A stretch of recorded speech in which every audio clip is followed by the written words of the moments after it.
What ways did you outsmart your parents as a kid? Story 1. My parents set up the TV, so I had to enter a code to watch the restricted channels. I couldn't figure out their code. I knew that if I started at 0000 and worked my way up to 9999, it would be all for naught if they simply changed the code once in a while. So I figured out that there was a timer on the television. For instance, I could set the TV to turn on to Good Morning America at 7 a.m., or you could set the TV to turn on at Cinemax at 1 a.m. If you did it that way, you didn't have to enter the code. So I would get up late at night after the parents went to bed, and I would set the timer for Cinemax or SkyMax 1 minute ahead of the current time, and voila, melons. Flawless plan. Unless your parents happened to be sitting in the living room one night at 1 a.m. having a serious conversation about your behavior, and you forgot to turn the TV off. My stepdad came up to me the following day and said, "Guess what happened last night? Game over." A few hours and 10,000 different combinations don't seem too bad if it means being able to access restricted TV channels, right? Story 2. When I was 12, the computers in my house were password protected, and my brothers and I could only use them when my parents were home, which was never. So I left a webcam recording the keyboard, minimized the program, and went back to the login screen thing without actually logging off. So the programs were still running, and asked my mom to put in the password again, proceeded to play the video in slow-mo and got the password. Also, years later, I bought a digital camera with my own hard-earned money, wrote school essays for a friend. One day I couldn't find it and really wanted to use it. It turns out my brother was going to use it too, but it's my camera, right? My mother disagreed with me and said that I could have my camera back when my brother finished using it, by the end of the day. But it's mine. She thought I bought it with money from my allowance, and since the money had come from my father, then it was the family's property. Since my dad was away on a business trip and nobody was there to keep the peace, a giant fight ensued. Mom hid my camera, and I got furious, so I hid her purse with her credit cards, money, and car keys. I went up to her room and told her that if I couldn't use my camera, she couldn't use her money or car. Left my house and crashed at a friend's house for a few days. A few days later, my dad arrived from his business trip and called me. He was furious and demanded I met him at a coffee place that afternoon. I showed up, scared as can be, but as it turns out, he was on my side and he needed an excuse to eat Nutella waffles without my mom noticing. He was on a diet and my mom was doing it too for solidarity. Story 3. The first time my parents tried to take away the internet from me came when I was 7. I had been given an old hand-me-down compact laptop as a Christmas gift from my grandfather, and since I grew up around computers, this was an amazing gift. Since they ran Windows 98, though, it was a big security risk for our network. On that basis, I was told that it couldn't have internet privileges on it and would have to use the family computer. This, I soon discovered, would not fly. With this in mind, I formed a plan. I waited until my father was working late one night. After helping my siblings find some toys, even 3- and 5-year-olds can snitch, and waiting for my mom to start working on some schoolwork, I snuck into the computer room and set into action. The laptop had no wireless, so I was stuck connecting with a long Ethernet cable borrowed from an older tower. After quietly fumbling around with a router in my computer for a bit, I started IE and found that it had worked. My master plan could no longer be stopped. For about 3 hours. My dad ended up coming home earlier than usual and caught me in the act, probably on Brum or Nick Jr. or something. He yelled at me for about 30 minutes and promptly took the laptop away for a month. Years later, he told me that the yelling was an act and that watching his son figure out how to circumvent the rules was one of the proudest moments of him being a father. Story 4. I wasn't allowed to read Harry Potter when it first came out because I was pretty young and my parents didn't think I could differentiate between fantasy and reality and thought that if I read them I would join a coven. I'm serious. Anyway, the books were in my school library and all my friends were reading them, so I checked them out and would only read them at school. I would leave them on my desk and not take them home so my parents had no idea. I read them on the playground and got in trouble for reading during class. My teacher was the coolest teacher ever and had no idea I wasn't allowed to be reading these. So when I finished the ones in the library, Azkaban had just come out, I think, and the library didn't have it. She brought me her personal copy to read. All was well until parent-teacher conferences when said awesome teacher told my parents how proud she was of my reading ability and that I had read Chamber of Secrets in a day. I got a talking to, but at that point, they realized that they were being ridiculous. Since I had not yet started dabbling in the dark arts and I was 3 books in, I got a pass to read all the rest. I'm impressed that they logic themselves so well. My parents never did. Story 5. When I was really young, I lived out in the country. My mom would drive me to school every day. There was a bus that took the kids that lived in town home, and for some reason, I always wanted to ride the bus, to the point where every now and then my mom would give me bus fare and pick me up in town, then drive me home. In grade 4, we moved into town, so I started riding the bus home every day, and it soon lost its mystique because, let's be honest, riding the bus isn't anything special. A bit of backstory, my mom is into super healthy eating, and as a result, I was pretty much never allowed to eat any kind of sugar whatsoever. What I soon discovered, though, was that my mom still thought I was fascinated with riding the bus, and I came up with a plan. A couple of times a week, I would tell my mom that I was just going to ride the bus around for a while. I would take a book or something to do it so it looked legit.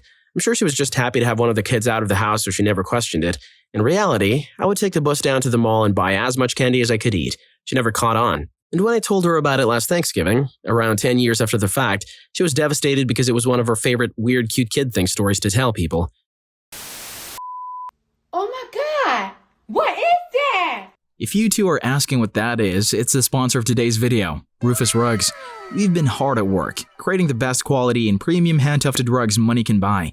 Now there's a chance you own a carpet that looks something like this. Let's just be real, it's time for an upgrade. And luckily for you, me and the boys from Rufus Rugs are at your service. We don't make those average cheap quality looking rugs. Nope, not gonna happen. Each one is handcrafted to perfection. No shortcuts, no robot assembly lines, and no dropshipping BS. Just pure rug grind. Whether you love anime, sports, cars, or anything else you can think of, we can turn it into a rug. So click the first link in the description and have your custom idea come to life. Story 6. My mom used to try and force me to eat everything on my plate. I wasn't allowed to go do anything else or leave the room until I'd finished everything. So when she left the room, I'd grab stuff on my plate, like fish fingers or chips, and shove them down the side of a chair or sofa in a drawer so that I didn't have to eat them. Though she found the ones inside the drawers within a day or so. So I switched to hiding food I didn't want in the sides of a chair or sofa, behind the bookcase, behind the cupboards, behind the VHS tapes, below the TV. She wouldn't find them until weeks later, and eventually stopped forcing me to eat everything and just let me eat how much I wanted. Well, that's one way to get your parents to take you seriously. Story 7. Now as a young teen, back when home computers were only just becoming commonplace and having more than just one of the whole household, they put a login password on it naturally. Now it took me a long time to ever actually crack the password, but what I did do and left alone briefly in my mom's account, which had admin privileges, was override the password from my dad's account to one I knew, and also gave my account admin privileges. This worked because my dad has his own computer and never used the one in question. He did eventually try logging in and realized but didn't connect any dots. The second thing I did later was make a new account and edit its visibility in the registry, removing it from the home screen and making its files inaccessible to any other user accounts. Just had to bring up the alternative login thing, in which you type in the username. Basically completely circumvented the need to even know the password and then refined it some more. Later, I would go on to discover the wonders of just using a program to crack the password hash. All in all, it kept me entertained in a way, I suppose. My parents never found out until I just straight up told them. I would only use my hidden account when my parents were busy or away or outside or very early morning when they were still asleep. They had predictable patterns. Oh yeah, and that password they set was password. One of the biggest facepalm moments in my life so far. Only found that out when I entered it one day after thinking, wait, they couldn't be seriously that stupid. Well, or perhaps they were very intelligent and hindsight taught me some interesting skills. Story 8. Long-time lurker, first-time posting. My parents used to do a ton of grass when I was growing up. It was normal for my siblings to be around it. Eventually, when we hit our teens, it is like second nature for us to smoke. After some snooping around in our parents' bedroom, we find a huge brown paper bag filled with grass, so naturally, we take a little bit. It's not great. Not complete garbage, but not great either. This goes on for a couple of months. Mom and Dad go out, we sneak in and take some grass. Fast forward a couple of years, and my parents and I are talking, and she tells me how she and my father used to move a considerable amount of grass. They were partners in some high-tech growth with a friend of theirs. So I confessed to stealing some of it, saying, I don't know who you were selling that stuff to. I remember it not being very good. To which they both burst out laughing. Turns out they had put a decoy bag of some lame grass, leaving it there for us to find because they knew we would eventually snoop. Meanwhile, they had pounds of really good stuff hidden in our basement. Pretty freaking brilliant if you ask me. Jerks. Story 9. I hid my dirty mags in plain sight. I'm a late 80s to mid-90s kid and I was a rabid collector of comic books. Had them everywhere in my room. My desk and overflowing long boxes, stacks on the floor. It was crazy. Anyways, at the time, the Savage Sword of Conan was still in print, a relic of when Marvel experimented with the magazine format in the 70s, along with Conan Saga, which was just reprints of old Savage stories. So whenever I got my hands on a Hustler, for example, I'd take a magazine-sized Conan comic, undo the staples, throw out all the pages, then I'd take apart the dirty mags the same way, but chucked a lot of the pages with just words and reassembled the now streamlined skin mag with a Conan cover. Left them lying around with the other comics. Mom would come in and clean my room often. 10 years after I left home, I finally told her my trick. She claimed she never noticed them. She was the, not in my house type when it came to that stuff, so I believed her. Now that's dedication. The kid's going places. You'd be going to places too if you left a like on this video and subscribed to the channel. Story 10. The rule for me, and it seems only me, growing up was that if I stayed home from school, I wasn't allowed to use the internet. We had a computer desk that had a door you could lock that stored the tower. My parents would lock it to ensure I couldn't get online while playing hooky. I soon learned that if you just flip the power strip off and then on, the computer would reboot and I wouldn't need to press the power button. So I got to be an internet nerd all day while they were at work. The same note, I'd walk to the bus stop in the early morning and wait for them to leave, seeing their car pass the bus stop, and then go home and ditch school. They had to commute about an hour to work, so I knew they'd never catch on. Only once did it happen, and that was when I walked to Circle K later on in the day, and apparently, my dad had a doctor's appointment or something, and he saw me. Story 11. When I was 6, I lived in a tiny apartment with my mom and her best friend. Every time the health inspector was supposed to come by, they'd stress because my mom would have to move her mattress from the living room to her truck. My bed was right next to a little window, and once in a while I'd lean out a bit because it was fun with all the wind. One day when my mom was taking a bath, there's a knock at the door. I go and get it, and to my irrational terror, it's a police officer. He asks for my mom, and I explain that she's in the shower. Being a man with no time to sit around waiting for someone to get out of the shower, he tells me why she's there. The neighbors called the cops because I'd been leaning out the window. He had me promise I'd never do it again and left. I told my mom that it was the health inspector, a day early. She believed it until I told her last year. Story 12. The story needs a little bit of setup to understand my motivations, but here it is. It was the beginning of my 9th grade year when my parents told me they were getting a divorce. That didn't really bother me other than it was just not how I thought my life was going to go. It wasn't in my plans, but we were never a happy home, so their splitting up didn't seem like a bad idea. What did bother me was that my father wanted to let my dog bite the dust because he didn't want to spend a few $100s for the treatment that would save him. But my mother loved that dog and put the charge on her personal credit card to cure him. So I took her side in the divorce.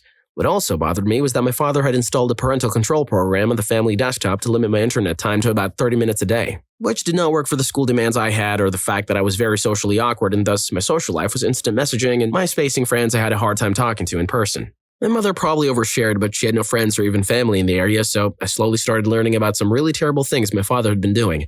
My father also refused to move out during the divorce proceedings, so just moved upstairs. One day when my mother picked me up from school, she was very, very upset, and after prodding for quite a while, she finally told me that she had just found out my father had locked her out of their joint banking and finances by changing all the passwords and security stuff and canceling cards. She took me home and then left for work. Seeing her so broken up because he was trying to take everything from her, compounded with how pissed off I was about my dog and his dictatorial internet control, I decided that enough was enough and this man was finally going to stop terrorizing us. I huffed around the house for a little bit, wondering what I could do when I realized that my father wasn't home, but his car was, and his laptop was locked inside. I had never done anything like it before, but I untwisted a wire closed hanger to break into his car and take the laptop out. I got it inside and used a program, don't remember exactly what I used back then, that I had to use for 30 minutes on the other computer to download in order to crack his Windows password. I really don't remember what I thought it was going to accomplish when I started, but I definitely went the right direction with this plan. First, I went through all his files and found saved passwords and logins, including the override for the internet lock on the desktop, and account numbers and pictures of him doing some messed up inappropriate things to women that were definitely not my mother. I either printed or backed up on CD copies of all these things. Then I opened up the browser and found he had left himself permanently signed into his email address. Went through all his emails and found he had been having multiple affairs for years, even proof he had been sneaking away during family vacations to go screw women he had met on the internet. Between the passwords he had saved in his computer and having access to his email account, I found so much stuff about affairs. Got my mother to access back into the bank accounts and locked him out instead. And found some information I didn't entirely understand about how he had been cheating on his taxes and emails to an attorney we didn't know he had. He had made my mother promise that they wouldn't get attorneys involved but would handle it themselves. Basically saying he was trying to take my mother for broke and get sole custody of me with no visitations for her. I saved every last drop of evidence. Then I found out he also had a keylogger on the family desktop and had been spying on everything my mother did on it. And I flipped the heck out. I wanted to end my father. That was the first time in my life I came to know what true hate really was. Fire in your veins, red in your eyes, all-consuming hatred. Hate that I still have trouble controlling myself today and has only been made worse by the things he's done to me since. So I did the only thing I knew what to do. Ripped all the controlling software off the desktop, locked him out of it, and installed the keylogger on his laptop instead. When I got all the information I thought I was going to get, I put the laptop back in the car and waited with my CDs and folders full of evidence for my mother to get home. It was really hard to tell her and show her all these things I'd found out. She didn't even know about the other woman, but I had to. It was all I could do to save us from the monster that had been sleeping under our roof for years. And the keylogger proved really useful later down the road. That's a lot of baggage, but I just can't get over the fact that somebody thinks 30 minutes of internet time is enough internet time. Story 13. One summer, I was 17 at the time. I'd made a bunch of new friends and I had an entire house to myself because my grandmother moved to California and entrusted me with the keys, not my mom. So being the average teenager, I threw a crap ton of parties. I would tell my mom we were just going to go swimming and no one would go in the house. I even came home one night completely wasted, and my mom didn't suspect a thing because I got her to believe I was just extremely clumsy over the years, which also aided in my sneaking out or back into habits. I was too clumsy to be able to sneak out. My mom would hear me and stop me. She used to brag to her friends all the time about what a good kid I was and how I would never do anything bad because I was scared of her. Needless to say, that was the best summer I've ever had so far, and all those years skipping parties and getting bruises paid off entirely. Story 14. I used to have a really early curfew. I made friends with the police at the mall who happened to be a friend's older brother. He liked to party with us, which is weird but also cool because he's a cop. I would stay out past my curfew, and when my dad yelled at me, I would make up some excuse about how I was a witness to a crime and had to do something for the police. When he tried to call me BS, I would hand him the cop's business card and tell him to call and check my statement. It's hard to argue with the cops, right? Story 15. I started smoking cigarettes when I was 15. Both of my parents smoked at the time, so it wasn't hard to hide the smell and I didn't smoke at home. Then a friend's mother caught us and said she was going to tell my mother. I begged her to at least let me be the one to tell, and she agreed. I went to my mom with a somber expression and said, I have something really bad to tell you. You're going to be so disappointed in me. I'm so sorry to do this to you. As I'm talking, I see my plan is working. She's becoming more and more anxious, and I knew because I set it up that way. She thought I was pregnant. I let her dangle a bit longer, then sighed and said, I guess I just need to get it over with. I've been a smoker for a few months now. She was almost giddy with relief and even said, Is that all? I was expecting something much worse. Home free. Best way to avoid disappointment is to prepare them with something potentially more disappointing. Works every time. I hope you enjoyed the video, and if you made it this far, I'm sure you'll also enjoy Teachers, what student was so smart it's scary? Story 4 is creepy. See you in that video.